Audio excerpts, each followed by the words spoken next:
Bueno, díganme cualquier cosa, de lo que les comenté. Bueno, entonces, antes de seguir, como aquí ya, y José Vasconcelos lo afirma, más bien de ahí lo aprendí, y por otras cosas que he leído, lo confirma. Sí, efectivamente, se vivió con la Reforma una guerra entre, pues sí, ateísmo, protestantismo y catolicismo. Casi fue una guerra entre los tres. Fue y también obviamente por intereses políticos, pero también tuvo que ver una guerra religiosa. Entonces, digo, también ateísmo, porque querían sacar a Dios de todo. Como dice acá José Vasconcelos, les llama estúpidos, ¿no? Sin sesos les llama. Lo vimos la clase pasada, ¿no? Ahí está en la grabación, de esas personas que quieren sacar a Dios de todo. Es importante, digo, independientemente de la religión, tener una visión a lo trascendente, que es Dios. Entonces, sí es importante esa parte. Bueno, y antes de seguir, como dije, como esto tiene que ver con una guerra religiosa, pues sí, no hablo ni en contra de nadie, ¿no? Aquí pues pongo lo que expone José Vasconcelos y voy a decir tanto de uno como del otro, ¿sí? Entonces, tanto la iglesia aquí tenía la iglesia católica, sus beneficencias, sus hospitales y un montón de cosas. Y bueno, y actualmente también lo tiene, aparte que también los tiene actualmente la iglesia, y también los protestantes u otras religiones tienen ahí ayuda, de ayuda.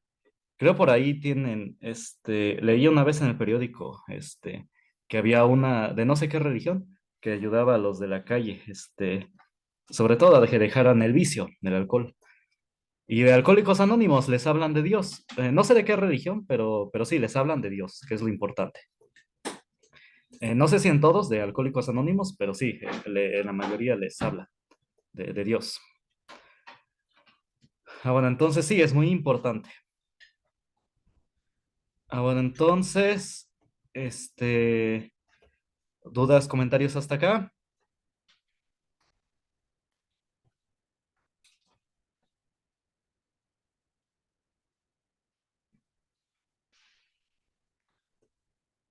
Bueno, y igual la iglesia tiene organizaciones de ayuda a la mujer también.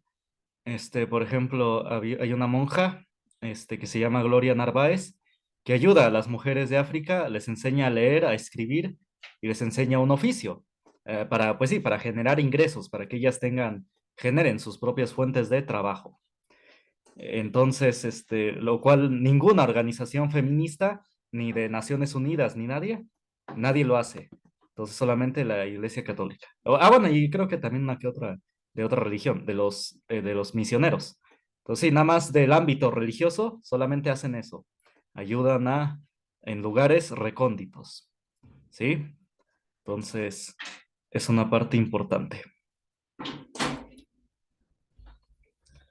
Bueno, entonces vamos a seguir. Bueno, entonces nada más comentarios rápidos sobre la intervención francesa. ¿Por qué surgió la intervención francesa? Miren, aquí lo dice. Este, aquí lo dice. Obviamente este libro se lo recomiendo. Casi todo mexicano debería leer este libro de José Vasconcelos. Y me enteré hoy, me dijeron. Hoy es se conmemora, o se podría decir, se conmemora el nacimiento de José Vasconcelos.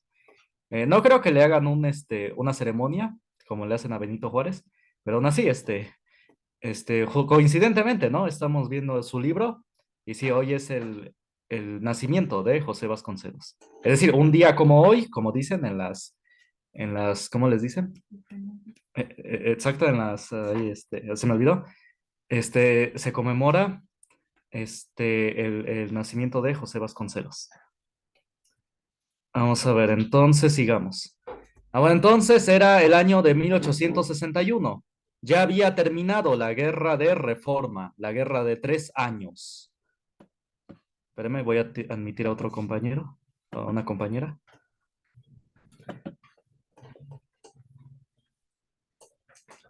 Bueno, entonces era el año de 1861. Ya había terminado la guerra de reforma, la guerra de 3 años. Y los Estados Unidos se hallaban distraídos con la guerra de secesión, su guerra civil de Estados Unidos, la guerra entre norte y sur que le llaman, ¿sí? los confederados y ahí no me acuerdo los otros, pero sí, la guerra de norte y sur, que ambos eran malos, sí, no, ninguno era, bueno, igual. Y ya les dije, en la historia no hay buenos ni malos, ¿sí? Entonces, bueno, ese no es el tema, la guerra de secesión. Pero sí, Estados Unidos estaba en ese tema, en su guerra civil.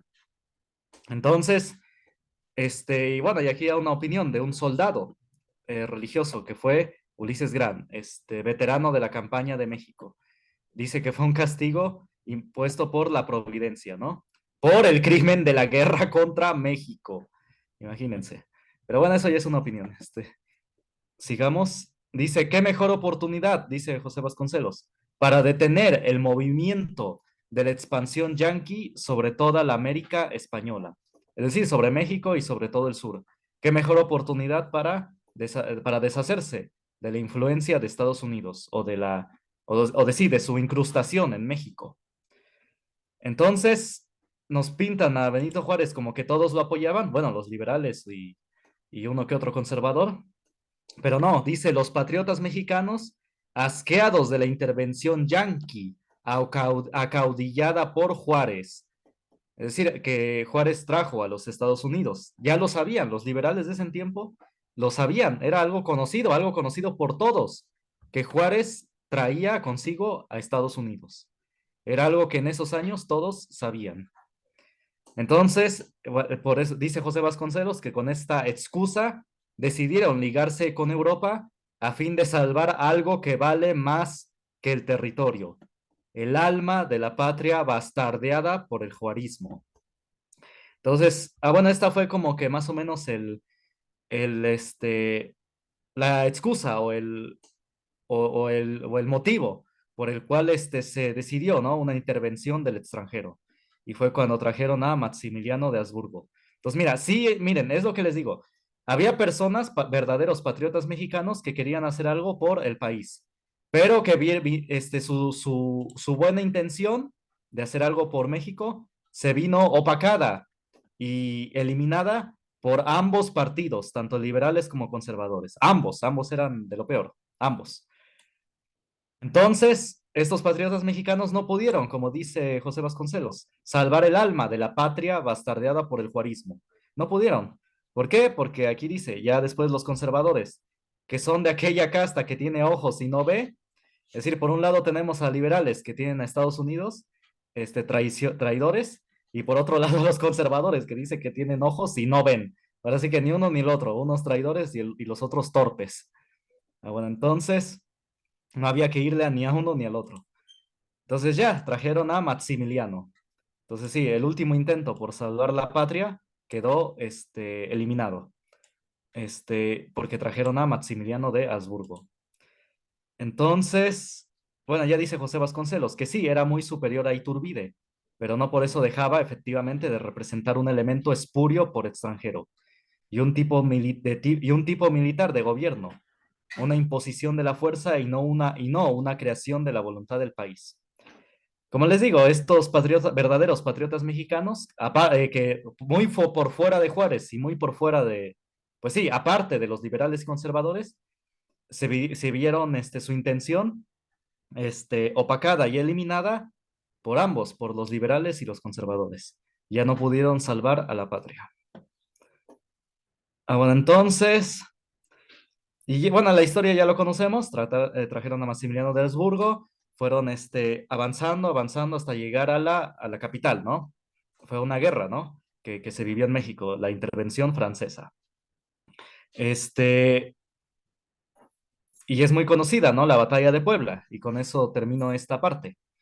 Este, las fuerzas francesas habían avanzado hasta Orizaba. Se dispusieron a ocupar todo el país bajo la responsabilidad de Almonte, el hijo de Morelos, que se hacía llamar jefe supremo de la nación, y preparaba el terreno para Maximiliano. ¿Ven cómo hay opiniones distintas? El hijo de Morelos apoyaba a Maximiliano, a Maximiliano de Habsburgo, a los franceses. Vamos a ver. Ay, espérame. Ahí está. Esta jefatura no gustó a Zuluaga, que andaba de guerrillero y se hacía llamar presidente conservador. En Puebla esperó a los franceses el general Ignacio Zaragoza, todos lo conocemos, ¿no? Este, cada 5 de mayo se conmemora esa batalla, pero espero que no sean fanáticos de esa batalla porque aquí José Vasconcelos nos comenta algo o nos revela algo.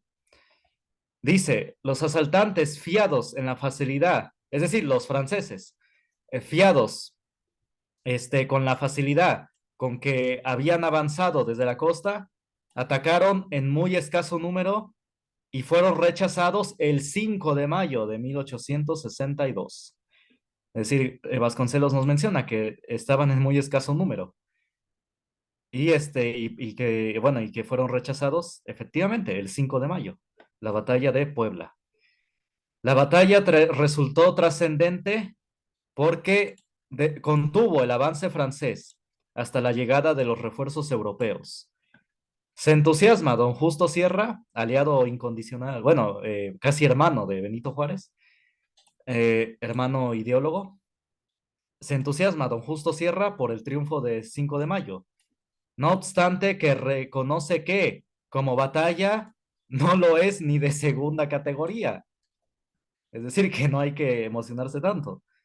Peritos militares, es decir, como forenses, como los que estudian estas cuestiones militares e históricas, peritos militares imparciales, es decir, que no apoyaban ni a uno ni al otro, han explicado, bueno, según él, que eran imparciales, han explicado cómo la victoria fue de Lorenzes. Lorenzes fue el general que dirigía a los franceses, el que dirigía ahí a los franceses en la batalla de Puebla. Él era el general francés. Y dice José Vasconcelos, han explicado cómo la victoria fue de Lorenzes, de Francia en realidad, ya que Zaragoza pudo hacerlo pedazos, sí se vale de sus parapetos y lo ataca durante la retirada. Es decir, aquí nos revela que lo atacó cuando ya se habían retirado. Es decir, alguien ya se habían retirado, ya se habían rendido en esa batalla, pero que Zaragoza los atacó, los hizo pedazos. Casi me atrevería a decir que, pues sí, casi como si lo atacaras por la espalda, o si alguien ya dice, ya se rindió y ya está derrotado, ya se retiró. Vieron que, quizás vieron que, que efectivamente, como eran de muy escaso número, no iban a poder, porque eso el general, el militar debe saber cuándo puede y cuándo no puede, para no arriesgar a sus hombres, no desperdiciar vidas a lo inútil, y que esas vidas de hombres pueden ser, bueno, para fines militares, pueden servir para otra batalla, para un contraataque, digamos. Eso es lo que hace el militar. Sabe cuándo actuar para quizás sí retirarse, pero hacer un contraataque.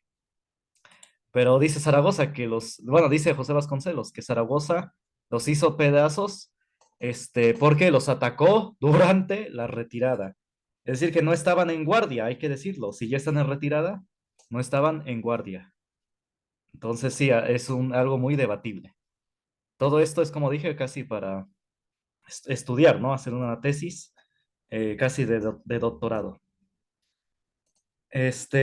Obviamente, si ustedes si estudian algo relacionado en una carrera con algo de historia, me cae que si dicen esto, los expulsan.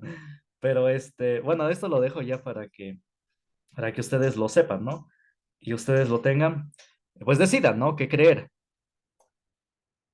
Vamos a ver, dudas, comentarios hasta acá.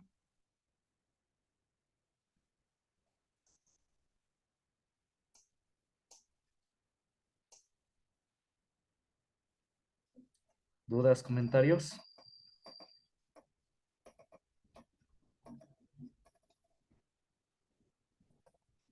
Sí, lamentablemente vivimos en una época, este,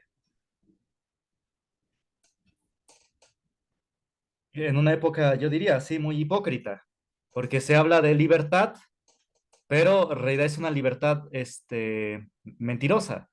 No puedes decir unas cosas si no te atacan te dicen que eres discriminante, bueno, discriminador, antipatriota o o lo que sea, el de lo peor, ¿no?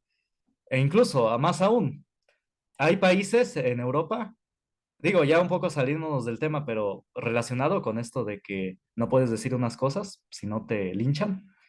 En Europa, ya a nivel de gobierno, si estudian, si hay historiadores que se dedican a estudiar, valga la redundancia, este, otra versión o más o menos saber más sobre la Segunda Guerra Mundial, los arrestan.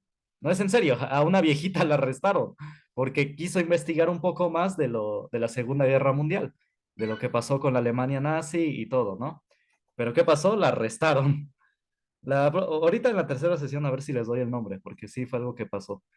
Entonces, espero que en México no llegue a eso, que si alguien empieza a sacar estos escritos de otros escritos de la historia de México, no lleguen hasta el arresto, ¿no? Ah, bueno, entonces, sigamos. ¿Dudas, comentarios hasta acá?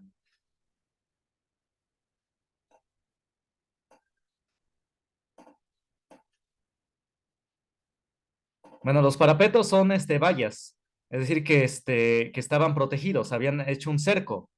Zaragoza, el ejército mexicano, había hecho un cerco este, para evitar que Francia avanzara.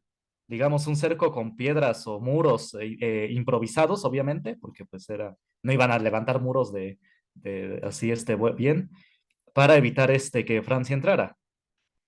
Entonces, pues sí, quizás vieron que como eran en menor número los franceses y estaban bien, sí habían levantado bien los muros, quizás vieron que no iban a poder pasar y se retiraron.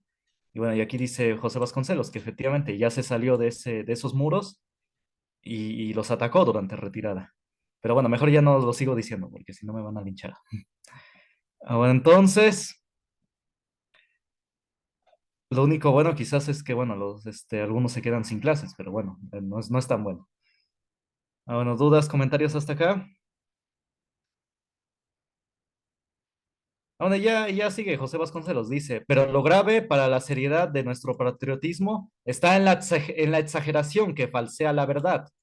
Es decir, está en exagerar estas falsas verdades. Pero por otro lado, sí tenemos batallas gloriosas. Aquí lo dice más abajito. Sí tenemos hechos verdaderamente gloriosos, los cuales nunca se mencionan. ¿Sí se entiende? Se reconocen mentiras y se dejan a un lado, no se reconocen y se quedan en el olvido batallas verdaderamente gloriosas. Es lo peligroso. Por eso no tenemos un verdadero patriotismo. Eh, nuestro, nuestro nacionalismo o nuestro sentido de patria como que no está bien ubicado. Por eso es que quizás no se ha avanzado. Porque se alaba mentiras y se olvidan verdades verdaderamente gloriosas. Y es lo que dice acá, a fin de convertir en hechos marciales gloriosos sucesos que, en buena táctica militar, no merecen sino censuras. Censura es decir pues que olvidados. Es decir, como estos hechos no fueron buenas tácticas militares, no merecen ser reconocidos. Más bien eso, no merecen ser reconocidos.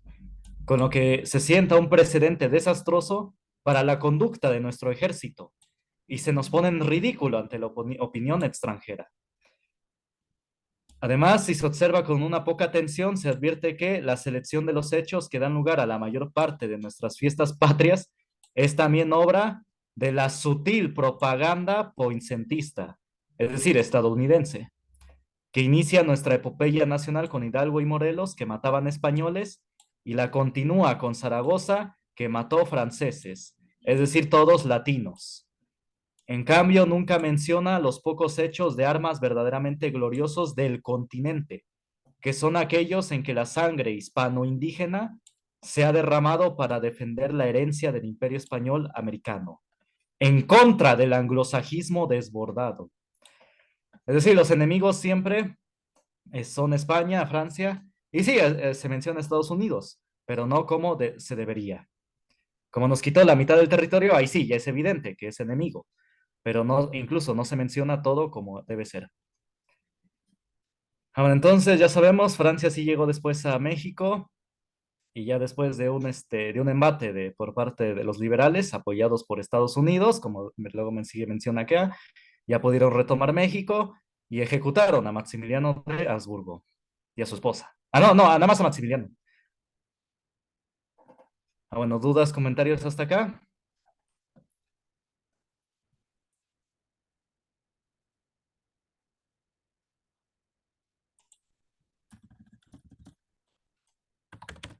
Dudas, comentarios, opiniones, inconformidades.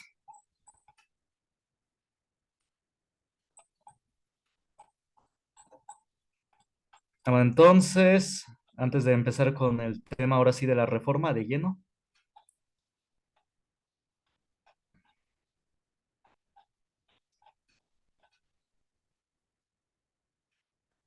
bueno, entonces, ahí donde está el subtítulo. Ay, hijos, desapareció. Aquí está. Ahora sí, la reforma. Ya que se expulsaron a los franceses, Benito Juárez formó gobierno, fue el presidente de México. E impuso las famosas leyes de reforma. Sí, son las famosas leyes de reforma. Vamos a ver en qué consistieron. A la luz de que ya hemos visto de dónde venían, de su influencia estadounidense. O ya no influencia, sino ya cerebro, el cerebro estadounidense que estaba a cargo de esto. Bueno, entonces vamos a ver.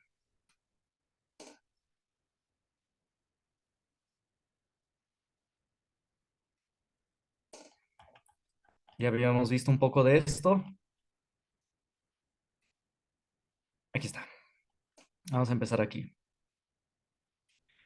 Evidentemente, siempre que se habla de reforma, se habla de la separación iglesia-estado, la separación de lo religioso con el Estado, ¿no? Se habla, lo único que se habla de la reforma, ¿sí? Es lo único. Es la separación iglesia-estado, la separación religión-estado. Vamos a ver cuál es la implicancia de esto.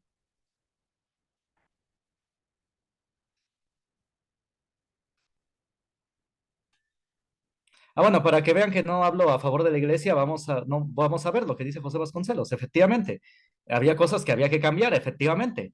No, no lo voy a negar. No voy a poner la iglesia como el bueno. Tenía cosas buenas, como los hospitales, ya vimos. Pero también, obviamente, tenía cosas malas. Sí, como digo, siempre hay cosas buenas, cosas malas. Ahora vamos a empezar aquí.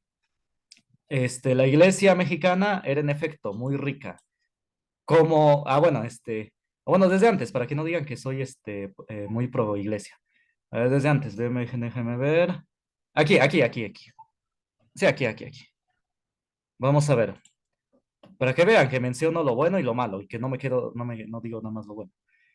Ampliamente conocidos son los cargos que se formulaban contra la iglesia, que era muy rica, que era corrompida y que su acción en la política nacional tenía carácter egoísta y corrupto, ya sea porque no daba dinero cuando debía darlo, ya sea porque en otras ocasiones apoyaba gobiernos espurios y crueles.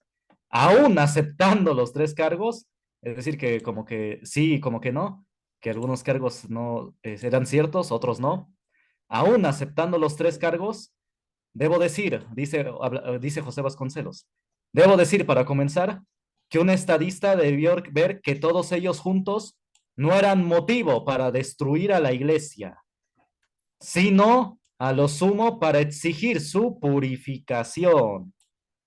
Es como el país, no, como vemos, el gobierno muy corrupto, no por eso vamos a destruir el país, no, vamos a exigir su purificación. Bueno, es lo que intenta el actual gobierno, ojalá que lo logre en lo que queda de gobierno. Digo, no soy fan del gobierno actual, sino que pues igual tiene cosas buenas y cosas malas, ¿sí?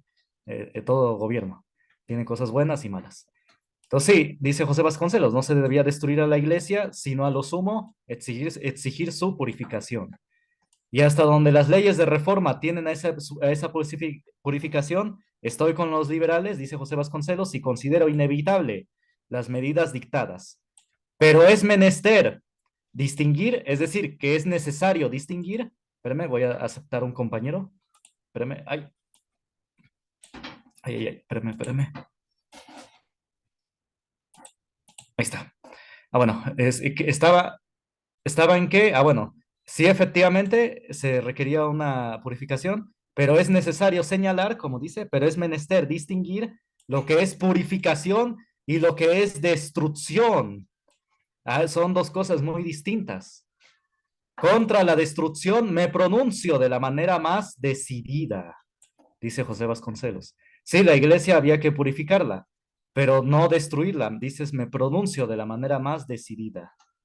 Contra la idea latente en casi todos los liberales de la época, idea de reemplazar la iglesia católica, bueno, con la iglesia protestante, me pronuncio aún con mayor energía.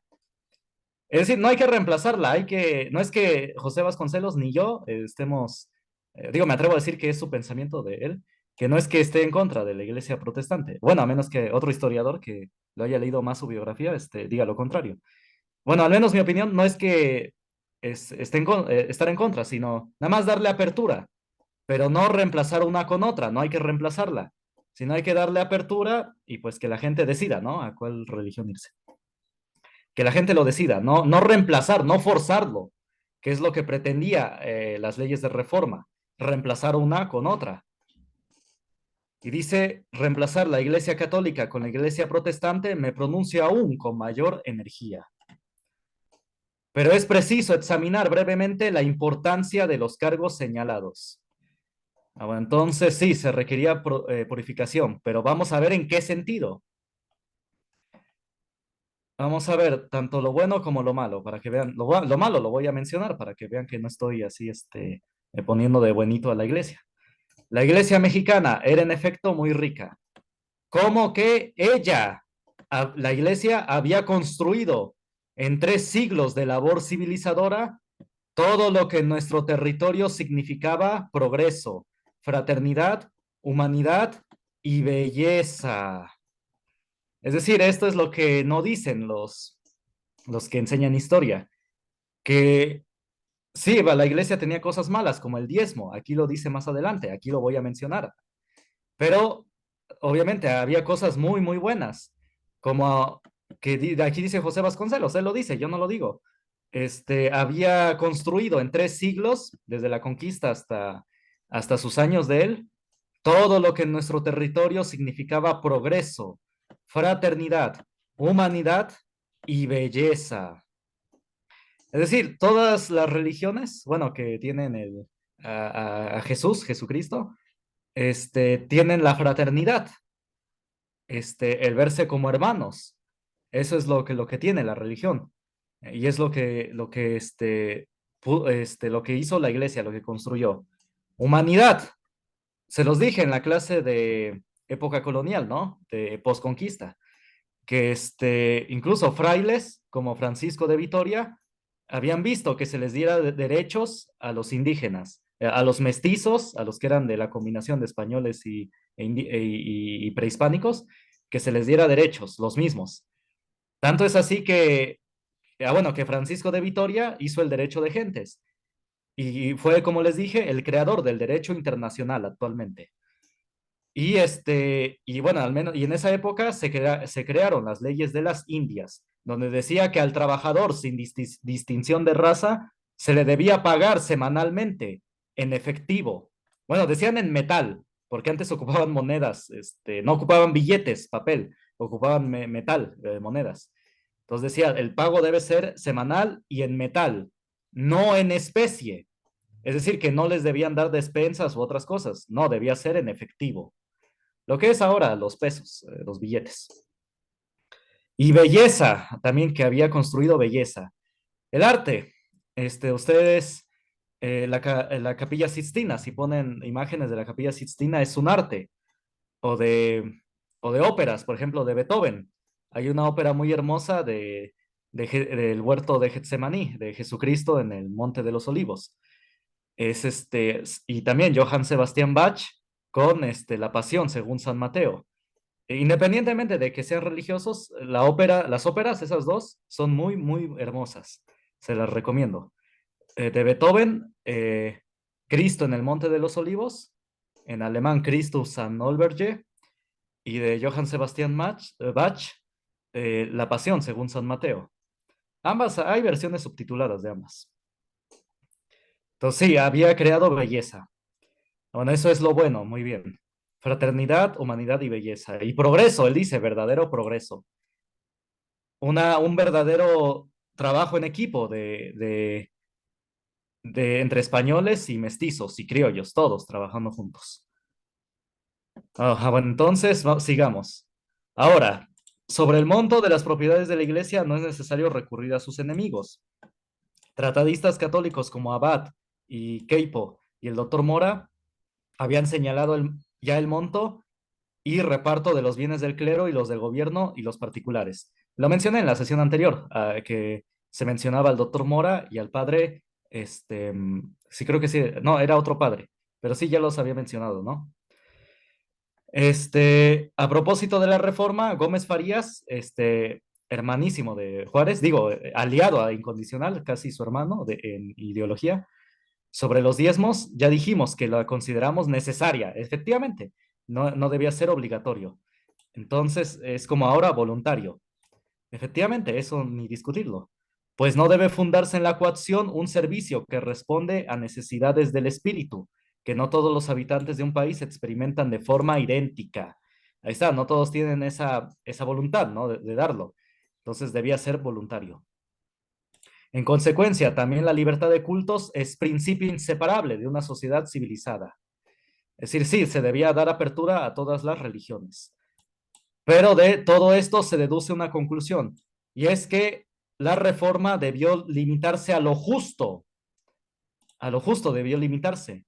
Debió impedir que la iglesia exigiese por coacción civil el valor de sus servicios, es decir, el diezmo, y después de garantizar los derechos de los no católicos, debió reconocer que, siendo católica la mayoría, la iglesia debió conservar su carácter de iglesia nacional, con intervención en las ceremonias públicas, como se hace en la Argentina. ¿Sí se entiende? Miren, cuando uno hace política, uno no debe tener ideologías, uno debe ver lo bueno y lo malo con hechos. Lo que se debía quitar, sí, era el diezmo, eso ni dudarlo. Pero como la iglesia, ahora sí como democracia, como la mayoría era católica, la mayoría de la población, se debía dejar que interviniera en ceremonias públicas y uno que otro asunto de la política. Esos son hechos, eso es pensar realmente con análisis, con democracia casi casi. Porque si sabemos que la mayoría, al menos en ese entonces, era católica, pues debía permitirse que interviniera en uno que otro asunto, porque era mayoría, podría representar la mayoría de la población. Si se entiende, no debía ser algo tajante. Es lo malo de las ideologías. Una ideología es extrema, se quiere imponer. No ve los hechos tal y cual es, no ve lo bueno ni lo malo. Lo malo era el diezmo, se debía quitar, pero lo bueno es que la Iglesia Católica era mayoría y por lo tanto sí se debió conservar su carácter de Iglesia Nacional, con intervención en las ceremonias públicas, como se hace en Argentina, en Colombia, en Perú y como se hace en Estados Unidos. Y miren, y ellos no son católicos, se hace esto y eso que, mira, Argentina sí son católicos, bueno, la mayoría, y